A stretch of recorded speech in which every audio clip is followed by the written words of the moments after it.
عليك انت لما يبقى عندك شهاده زي دي، او لما يبقى عندك المعلومات اللي بتوفرها الشهاده دي، واللي احنا ان شاء الله باذن الله هنشرحها من خلال السلسله دي، ده هيدي لك دفعه قويه في المجال بتاعك كبروفيشنال.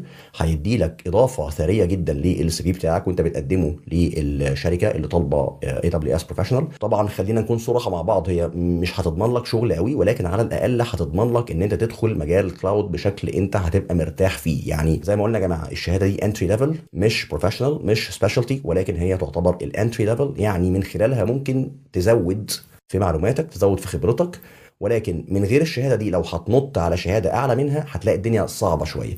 فدايما الناس بتحب انها تاخد السلم خطوه خطوه، ما تنطش خطوات. العربيه ما بتطلعش على الثالث، او العربيه تطلع على الاول وبعدين الثاني وبعدين الثالث. فاحنا بناخد الموضوع واحده واحده. اعتبر الشهاده دي او المعلومات اللي احنا هنذاكرها مع بعض في السلسله دي ارض صلبه تقف عليها، تقدر بعد كده ان انت تكمل في مجال الكلاود وفي مجال الاي دبليو اس تحديدا.